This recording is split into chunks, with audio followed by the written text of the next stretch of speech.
assumiu o lugar do menino na conversa. Sabe o que ele descobriu? Que do outro lado estava um pedófilo, daqui de Manaus. Vamos conferir.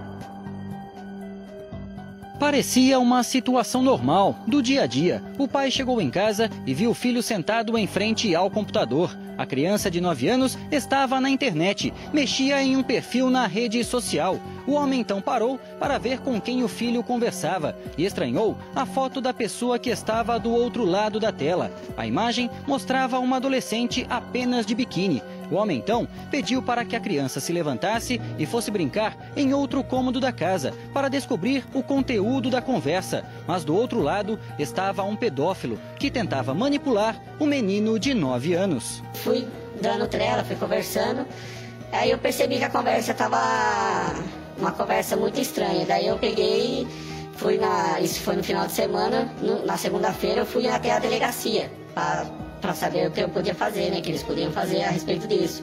Aí a delegada me falou para mim que era para mim ainda continuar conversando, para ver se eu pegava mais alguma coisa dele, para descobrir mais alguma coisa. Aí foi indo aí, eu fiquei quase um mês conversando com esse rapaz aí, aparentemente era uma moça, né, se passava por uma moça, mas era um rapaz aí de outra cidade. Na conversa, a pessoa usa um perfil falso em nome de Marcela Almeidas. Pede para a criança tirar uma foto apenas usando uma roupa íntima. O homem se passa pelo filho e afirma ter vergonha. O pedófilo insiste e escreve que pode mandar a foto de uma amiga.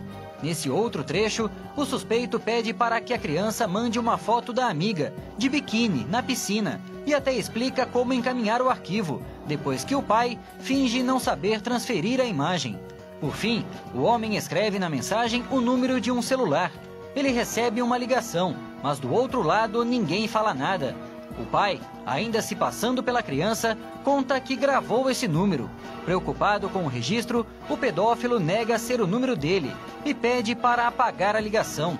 O homem apresentou as conversas gravadas no computador e registrou o boletim de ocorrência na Delegacia de Defesa da Mulher. Através de todas as informações obtidas na investigação, o suspeito foi identificado. Um homem de 31 anos que mora em Manaus, capital do Amazonas, na região norte do país. A polícia cumpriu um mandado de busca e apreensão na casa do suspeito. O laudo da perícia apontou que no computador do pedófilo havia centenas de fotos de crianças nuas ou em poses sensuais. De acordo com a Delegacia de Defesa da Mulher de Botucatu, os detalhes não podem ser divulgados, porque o caso corre em segredo de justiça.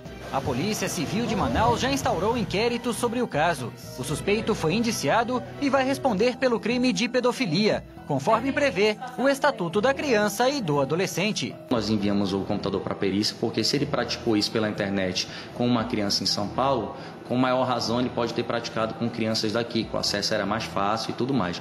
E certamente vai ser instaurado inquérito aqui para apurar 2 crimes do ECA, que é a questão do armazenamento de material pornográfico já está, a meu ver, configurado, ele será indiciado por isso aqui, e também verificar se ele chegou a aliciar ou assediar alguma criança aqui na cidade de Manaus. Essa psicóloga explica que crianças vítimas de pedofilia podem apresentar mudanças no comportamento. Criança que passa com trauma como esse, ela pode desenvolver diversas patologias, mas uma característica muito relevante é a agressividade. As crianças ficam muito agressivas, algumas recuam muito, elas podem querer fugir de casa, começam a usar drogas, não conseguem se relacionar bem com as pessoas, elas têm problemas de dificuldades escolares, pode desenvolver. Falta um pouco mais de orientação dentro de casa ou até nas escolas, principalmente na questão sexual?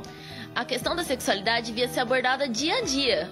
Falta muito ainda nas escolas, que você vê que as crianças não sabem, as crianças vão conversando entre os amiguinhos apenas, e falta a professora uma aula sobre isso, ou então o professor orientar os próprios pais para que isso seja conversado em casa, de como abordar, que não tenha vergonha, porque isso ainda é uma causa de constrangimento. Pois é, na internet, Paulo França, não tem esse filtro que que é estabelecido naturalmente no convívio cara a cara aqui. E a gente não sabe quem está do outro lado. Às vezes você imagina que seja uma brincadeira, que seja algo inocente, é muito mais sério do que a gente imagina. O cara que estava aqui em Manaus participando dessa conversa foi preso. Wilson, e tem um detalhe importante aí, um alerta para os pais.